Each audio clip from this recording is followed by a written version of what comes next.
Hello बच्चों, नवांकुर D lessons में आपका स्वागत है। मैं वासुदेव शर्मा। हमारी पुस्तक क्षितिज भाग 1 के पद्यखंड को पढ़ने जा रहे हैं। इस एनसीईआरटी की जो नवीन पुस्तक है, इसका पद्यखंड का पहला पाठ हम आज शुरुआत करते हैं। तो इसमें पहले पार्ट के जो कवि हैं वह है कबीरदास जी हैं। कबीरदास जी द्वारा रचित साखियाँ इस पद्यखंड के प्रथम पाठ में हमें पढ़ने को मिलेगी। हम थोड़ा इनका परिचय के बारे में जानें। कबीरदास जी का जन्म सन 1998 में काशी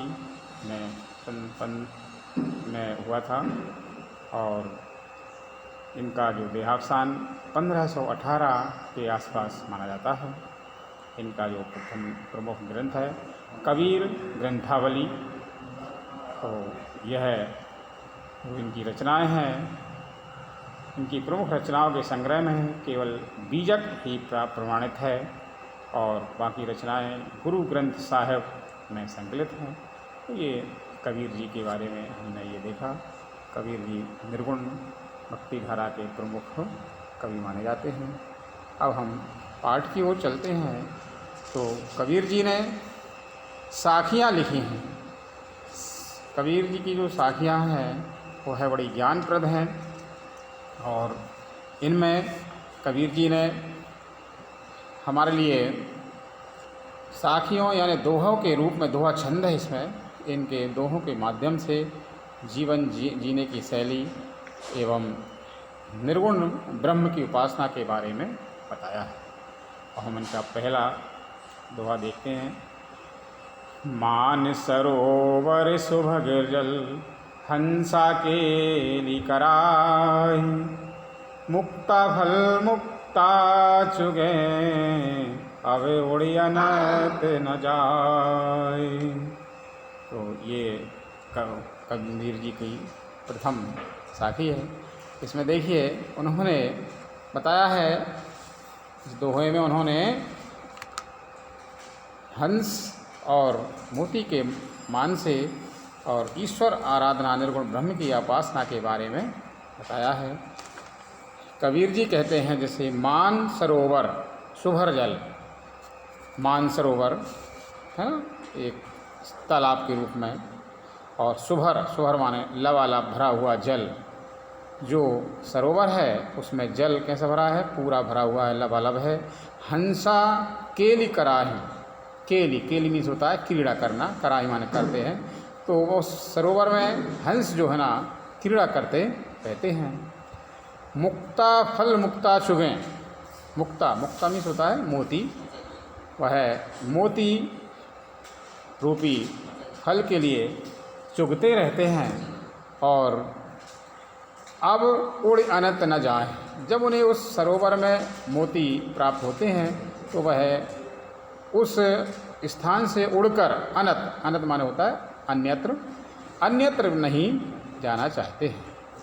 तो ये सरोवर हंस मोती के माध्यम से कवि का ये कहना है, उनका भाव इस प्रकार है कि यदि भक्त अपने हृदय रूपी मानसरोवर में क्रीड़ा रूपी साधन करे, अर्थात अपने हृदय रूपी सरोवर में ईश्वर की आराधना करे और भक्ति रूपी मोतियों को चुगता रहे, तो वह उन्हें इतना आनंद मिल जाता है उस भक्त के लिए कि वह कहीं और जाने का मन नहीं करता है। इस प्रकार उन्होंने निर्गुण ब्रह्म की उपासना की ओर ध्यान दिया है और भक्त की महिमा का बात बताई है। इसमें दोहा छंद है, अनुप्रास अलंकार है। ये इनका पहला पद दोहा हुआ। अब हम आगे बढ़ते हैं। लिखा है प्रेमी ढूंढत मैं फिरूं, प्रेमी मिले ना कोई, प्रेमी को प्रेमी मिले सब विषय अमृत होय। यहाँ देखिए प्रेमी, यहाँ प्रेमी से मतलब है ईश्वर की आराधना करने वाला या ईश्वर से प्रेम करने वाला प्रेमी बताया है। उन्होंने लिखा है प्रेमी ढूंढत मैं फिरूं, अर्थात वह कहते हैं मैं जो ईश्वर से प्रेम करता है, आराधना करता है भगवान की, ऐसे भक्त या ऐसे ईश्वर प्रेमी के लिए ढूंढता हुआ फिरता हूँ। प्रेमी मिले न कोई, और कहते हैं मैंने सारे संसार को खोजा लेकिन ईश्वर से प्रेम करने वाला प्रेमी मुझे प्राप्त नहीं हो पाया। फिर लिखा प्रेमी को प्रेमी मिले, अर्थात जो ईश्वर से प्रेम करने वाला भक्त है और यदि उसे वह प्रेमी, भगवान से प्रेम करने वाला प्रेमी या साधु या भक्त मिल जाता है तो क्या होता है, सब विष अमृत होई, अर्थात हमारे माया मोह रूपी जो विष हैं, शरीर में कई प्रकार की विडंबना है, वह क्या हो जाती हैं, अमृत के रूप में बदल जाती हैं, अर्थात वह सारी विषय वासनाएं हमारे सारी विषय वासना शांत हो जाती हैं और विष रूपी जो भावनाएं हैं वह अमृत रूपी अच्छी भावनाओं में बदल जाती हैं। तो यहाँ देखिए कवि ने प्रेमी के माध्यम से और ईश्वर की आराधना, भक्त की महिमा का वर्णन किया है और दोहा इनका छंद है। सदुक्कड़ी भाषा का इन्होंने वर्णन किया है और इस माध्यम से वह निर्गुण ब्रह्म की उपासना करने के लिए कहते हैं। अब अगले दोहे में देखें। हस्ती चढ़िए ज्ञान को सहज तुली चाडार, स्वान रूप संसार है भूकन दे झक मार, कबीरा भूकन दे झक मारो। कितनी अच्छी बात बताई है। हस्ती, हस्ती मीन्स होता है हाथी। इतना बड़ा जो हाथी होता है विशालकाय, और यहाँ जो इन्होंने प्रसंग में देखते हैं हम, उन्होंने इसमें ज्ञान रूपी है ना, इस दोहे में जो है ज्ञान को हाथी की उपमा दी है, ज्ञान को हाथी की उपमा दी है तथा लोगों की प्रतिक्रिया को कुत्ता के भौंकने को बताया है। ज्ञान इतना बढ़ जाता है कि हाथी के समान होता है, लेकिन वह उस व्यक्ति को देखकर, ज्ञानी को देखकर कुछ लोग अपशब्द या कुछ भी भोंकते हैं, तो उन्होंने ये कहा है कि वह कुत्ते के समान, श्वान के समान यदि भौंक रहे हैं तो भौंकने दो, वह झक मारते रह जाएंगे, भौंकते रह जाएंगे। अब हम इनका अर्थ की ओर चलते हैं। हस्ती चढ़िए ज्ञान को, कवि का कहना है ज्ञान रूपी हाथी पर चढ़कर, ज्ञान रूपी हाथी पर चढ़कर सहज दुलीचा डार, दुलीचा एक प्रकार का आसन होता है जो हाथी पे बैठने वाला महावत होता है, पहले एक आसन बिछाता है, उसे दुलीचा कहा जाता है। तो बिल्कुल सहज रूप का है ना, और आरामदायक दुलीचा यानी कि आसन बिछाकर बैठना चाहिए। श्वान रूप संसार है, इस संसार के लिए कवि ने श्वान बताया है, श्वान मीन्स कुत्ते की तरह बताया है, ठीक। तो और भूकन दे झकमार, जैसे कभी आप देखा होगा गांव शहर में हाथी आता है ना, तो चारों तरफ कुत्ते भौंकना शुरू कर देते हैं, लेकिन हाथी पर कोई असर नहीं पड़ता, भौंक रहे हैं भौंकने दो, वो तो अपनी चाल में चलता है। ऐसे ही कवि ने कहा है ज्ञान हमारा इतना बढ़ जाता है कि हमें इस संसार में जो श्वान रूपी कुत्ते हैं, यदि हमें देखकर कुछ भी भौंकने से, मतलब कुछ भी अपशब्द बोलना या गलत बोलना या हमारे बारे में आलोचना करना है ना, भक्त के बारे में कहना, यदि वह भौंक रहे हैं या कुछ भी कह रहे हैं तो उन्हें कहने दीजिए, उनकी ओर ध्यान ना दीजिए, तभी हम बड़े ऊपर की ज्ञान की ओर बढ़ सकते हैं। तो इसमें उन्होंने, कवि ने बड़ा अच्छे ढंग से और हमारे ज्ञान को प्राप्त करने की बात कही है। होता क्या है कि मान लीजिए छोड़ा फोड़ा कोई मतलब ईश्वर आराधना करता है या ज्ञान प्राप्त करने की बात कर सोचता है, तो संसारी लोग जो है ना कई प्रकार की उसके बारे में आलोचना करने लगते हैं, जिससे कि व्यक्ति जो है ना उन आलोचनाओं को सुन के है ना वापस यानी अपने उसी मार्ग पर आ जाता है, यहाँ रहने दो, इस टाइप से ना करें। लेकिन ये गलत बात है। कवि का यही कहना है कि हम जिस कार्य में लगे हुए हैं पूरी तरह मन लगा के लगे रहें, और इस संसार के लोग तो कई प्रकार के होते हैं जो उन्हें कहना है कहने दो, उनकी ओर ध्यान नहीं देना चाहिए। तो ये इस दोहे में ये समझाया गया है। अब हम इनके अगले दोहे हैं उनकी ओर चलते हैं।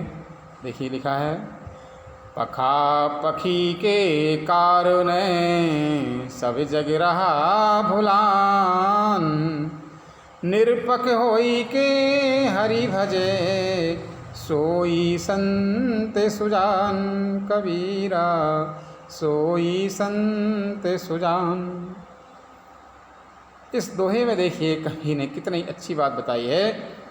पक्ष और विपक्ष, पखा पखी, पखा मीन्स पक्ष और पखा पक्षी पखी, तो यहाँ पक्ष और विपक्ष के कारण, कारण मीन्स कारण, सब जग रहा भुलान, पक्ष विपक्ष के रूप में पढ़कर सारा, इस चक्कर में पढ़कर सारा संसार भूला हुआ रहता है। पक्ष विपक्ष से यहाँ ये भी बताया गया है कि मेरे तेरे के भाव में पढ़कर, है ना, अपना पराये के भाव में पढ़कर सारा संसार और उसमें भूला रहता है।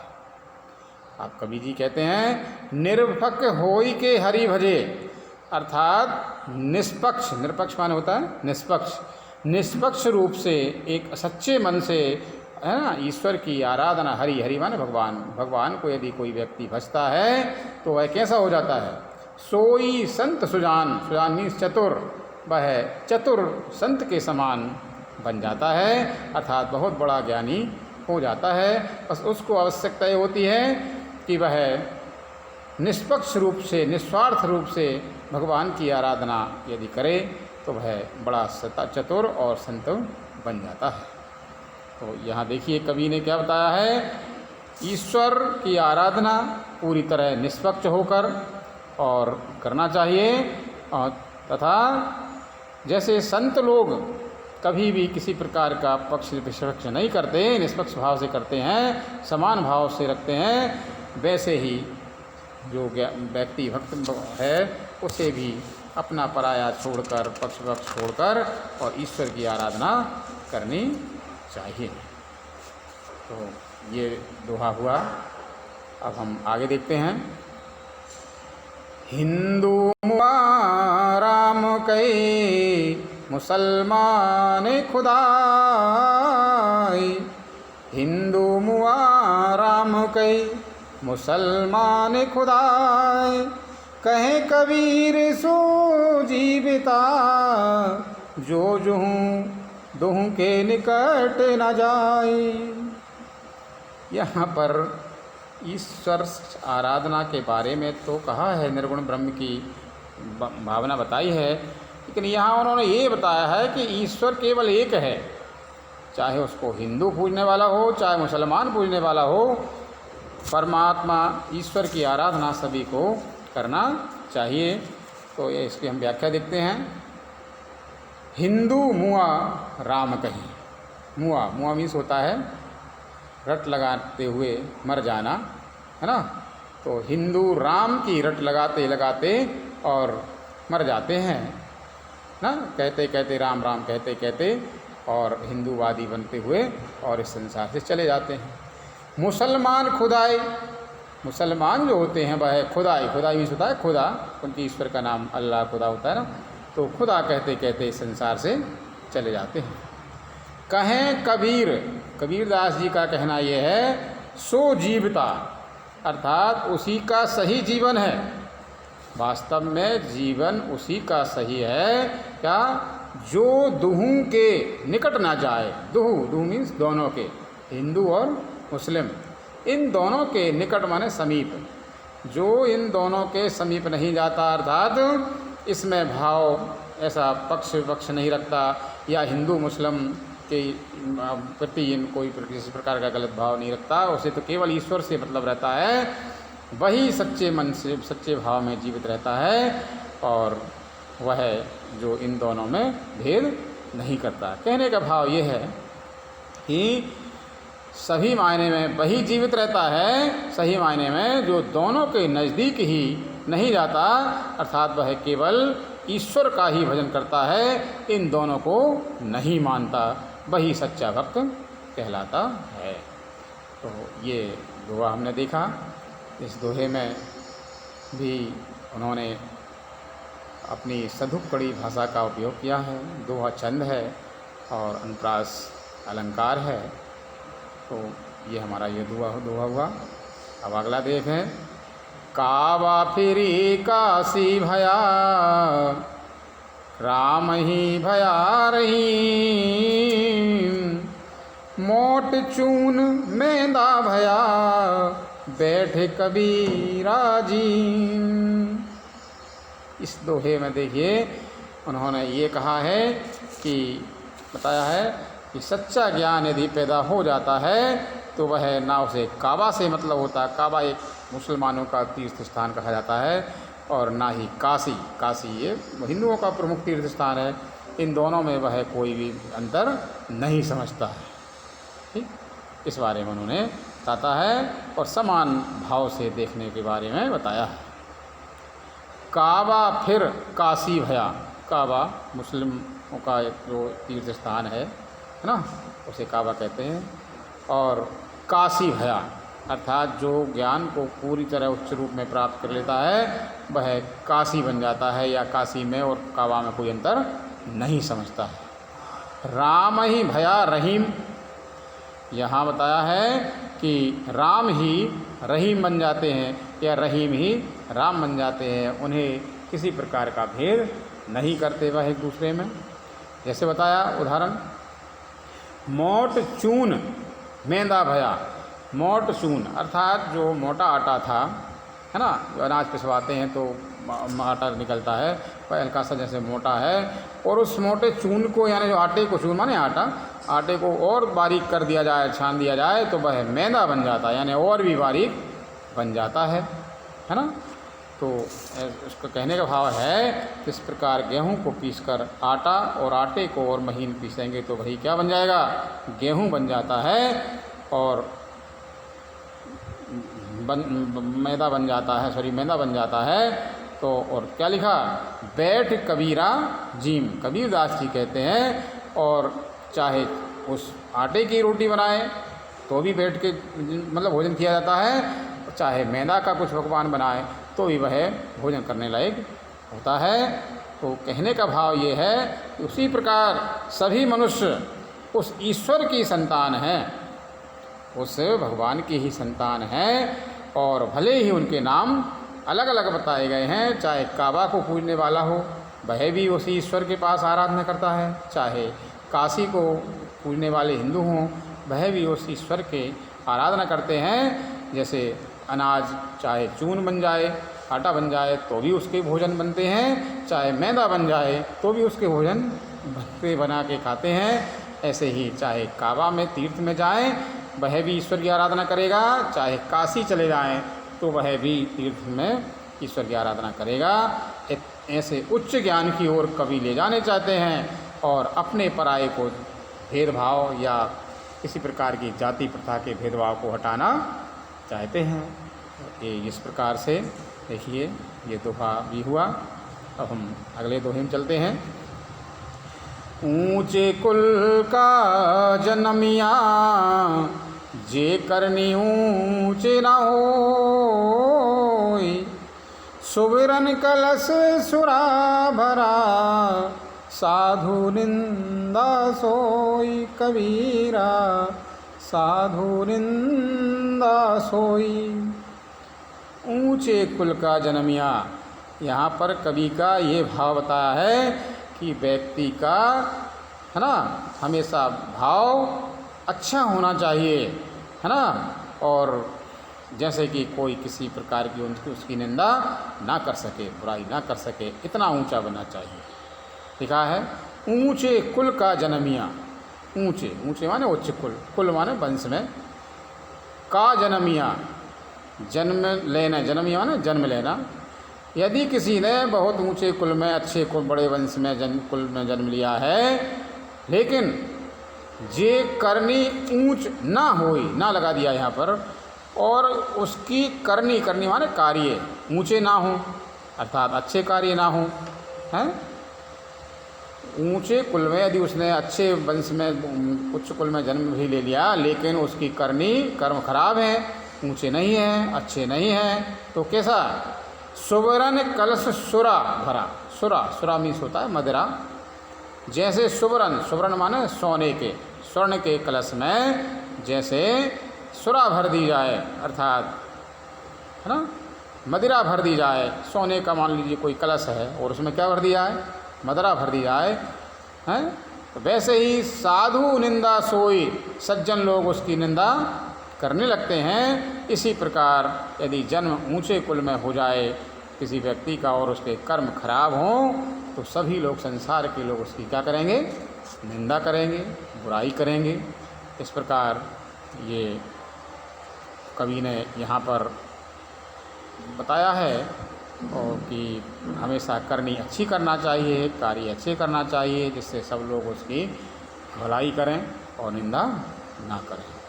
तो ये हमारे डिजी लेसन्स में एनसीईआरटी की पुस्तक क्षितिज के भाग 1 के काव्यखंड के पदों को हमने देखा, और हमें आशा है इन पदों की व्याख्या समझ में आई होगी।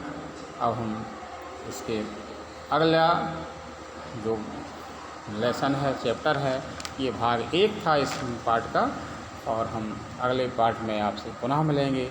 तब तक के लिए हम आपसे विदा लेते हैं। सभी को नमस्कार।